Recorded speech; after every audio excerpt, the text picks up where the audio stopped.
আসসালামু আলাইকুম রহমতুল্লাহি ওয়া বারাকাতুহু। Welcome back to my new video.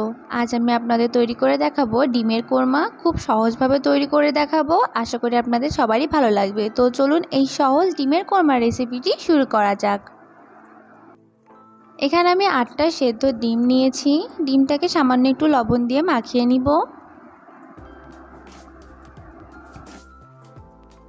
এখন এইখানে একটা ব্লেন্ডার জার নিয়েছি। এর মধ্যে 10 থেকে 12টা দিব কাজু বাদাম, 10 থেকে 12টা কিশমিশ এবং 4 থেকে 5টা কাঁচামরিচ দিয়ে এরকম একটা স্মুথ পেস্ট তৈরি করে নিব।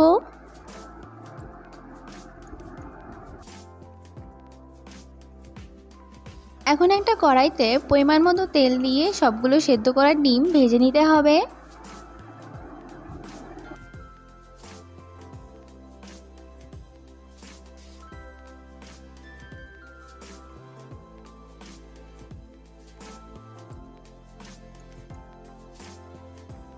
ডিমগুলো ভাজা হয়ে গেছে। এখন সেম কড়াইতে কিছু গোটা মশলা দিয়ে দিব। মশলাগুলোকে হালকা একটু ভেজে নিব। এখন অ্যাড করব হাফ টিস্পুন আস্ত জিরা। জিরাটা দিয়ে আবারও হালকা কিছুক্ষণ ভেজে নিতে হবে। এখানে 2টা বড় সাইজের পেঁয়াজ পেস্ট করে নিয়েছি, হাফ কাপের বেশি হবে। এই পেঁয়াজটাকে এখন ভেজে নিতে হবে। এখন দিব 1 টেবিল চামচ আদা রসুন বাটা। আদা রসুনের কাঁচা গন্ধটা চলে যাওয়া পর্যন্ত ভেজে নিতে হবে। এখন অ্যাড করব বাদামের তৈরি করে রাখা পেস্টটি দিয়ে খুব ভালো করে মিশিয়ে নিব।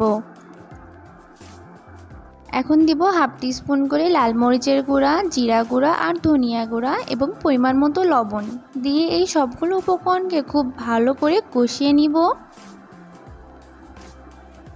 এই মশলাগুলো দিয়ে যখন এরকম তেল বেরিয়ে আসবে তখন এর মধ্যে অ্যাড করে দিব 1.5 কাপ পরিমাণ দুধ। আমি প্রথমে 1 কাপ দিয়ে মশলাটাতে মিশিয়ে নিয়েছি, এরপরে বাকি হাফ কাপ দিয়ে দিয়েছি। এখন সবগুলো মশলা খুব ভালো করে আগে মিশিয়ে নিব, তারপরে ভেজে রাখা ডিমগুলো এর মধ্যে দিয়ে দিতে হবে। ভেজে রাখা ডিমগুলো দিয়ে ঢাকনা দিয়ে কিছুক্ষণ রান্না করে নিব।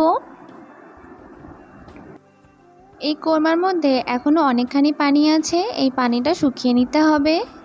এই পর্যায়ে অ্যাড করব 2 থেকে 3টা কাঁচামরিচ, আগে থেকে ভেজে রাখা পেঁয়াজের বেরেস্তা এবং দিব 2 চামচ মতো ঘি। ঘিটা দিলে অনেক সুন্দর একটা ফ্লেভার আসে আর খেতে অনেক বেশি মজা লাগে।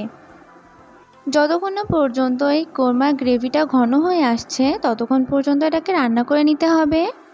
এখন দিয়েছি 1/4 টিস্পুন গরম মশলা। এই গরম মশলাটা দিলে কোরমার টেস্টটা অনেকটা বেড়ে যায়, তবে এটা দেয়া অপশনাল, আপনারা চাইলে দিতে পারেন আবার নাও দিতে পারেন। দেখুন কোরমার গ্রেভিটা কতটা ঘন হয়ে আসছে আর হালকা একটু তেলও ছেড়ে দিয়েছে। এই পর্যায়ে আমাদের কোরমাটা একদম পারফেক্টলি তৈরি হয়ে গেছে। অনেক সহজে এই কোরমার রেসিপিটা তৈরি করে দেখিয়েছি, আশা করি আপনাদের কাছে ভালো লাগবে। দেখা হবে আমার নতুন আরেকটা ভিডিওতে। আল্লাহ হাফেজ।